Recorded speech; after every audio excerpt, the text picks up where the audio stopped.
Welcome to Pressure Points. Our topic is tracking the AI Capex bouncing ball. And we got the best snapshot in the shortest amount of time tonight. All four of the hyperscalers, all four of the big Capex spenders reported tonight. And we got a great sense of where things are going. And I'll get to the punchline here is that we are earlier in the AI build out than what I had thought. And I was optimistic that we were early.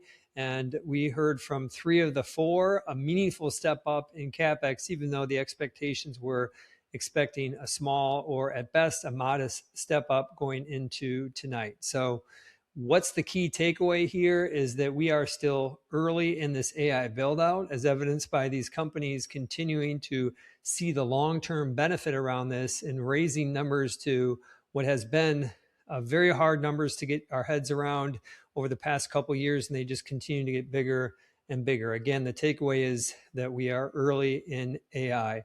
This is the infrastructure piece that we're talking about right now. This is the brain of AI is getting built out bigger and bigger than we had thought. We still have training to do. We still have inference to do. We have applications.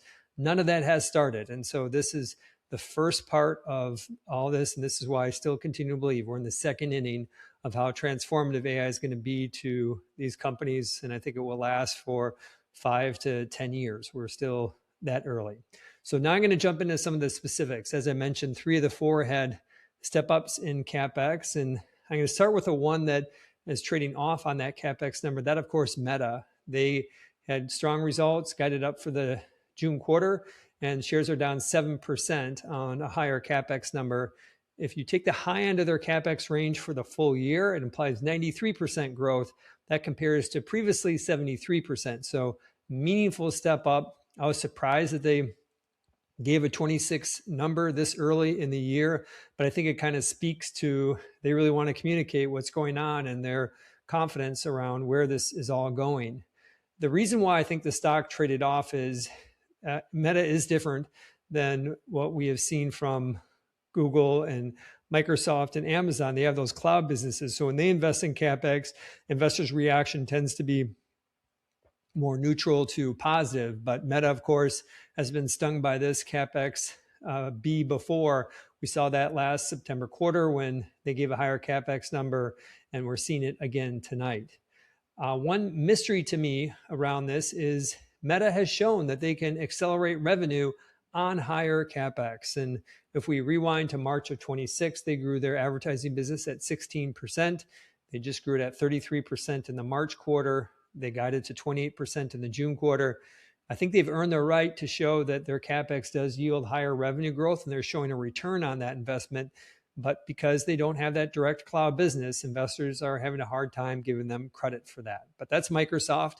Now we'll switch to Google, and their growth was their step up was, in my opinion, more about what they said, a little bit of a vague comment about calendar 27. And they basically said that they expect CapEx to grow considerably. That was the word, considerably in 2027. Now, the street was looking for 10% growth. I don't consider 10% considerable. I think conservatively considerable would be 20 to 30%, maybe even more. But they definitely sent the message that they're going to be spending more. The stock traded off. It was, up about 6% in after hours. It traded down to up 5%. So it drifted about 1% lower, then regained as they talked more about this next phase of search that's coming on. But largely, the stock just shrugged off what was going on with Google's big step up in CapEx.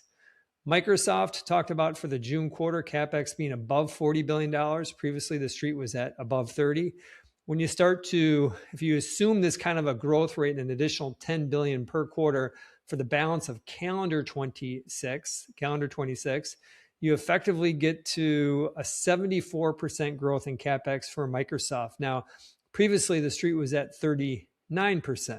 So a pretty big jump from 39 to 74%. Now, maybe they start backing off a little bit of that, but either way you cut it, you saw a pretty meaningful impact in terms of that CapEx piece from Microsoft, and the shares essentially didn't do anything. I mean, they were kind of more or less starting to have a little bit of a rebound on the earnings call when that happened, but effectively investors just kind of shrugged that off. Again, my sense is because that probably goes to building their cloud business, and they had positive growth in cloud. It said that Azure is going to grow at 40% in June versus 39% in the just reported March quarter. When it came to Amazon, the capital question came up, and they said to not expect any changes. We got our plan. And so I consider that more or less sticking with what they have.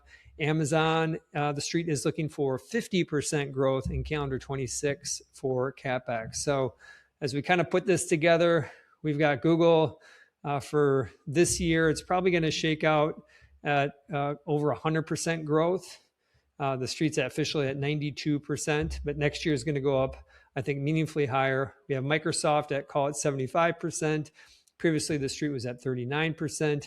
We have Meta at 93%, previously at 73%, and Amazon kind of hovering around that plus 50% unchanged. So 3 of the 4 came in measurably higher than what we were thinking. This debate about how early we are, if you believe that these companies are competent and understand what the potential behind AI is and believe that they're competent in terms of investing into that, it would suggest that we are still early in everything, not only on the build out, but still on these applications and use cases that will come down the road. So on behalf of an AI trade and a build out that's a little bit earlier than what I previously had thought, and this episode of Pressure Points, bye for now.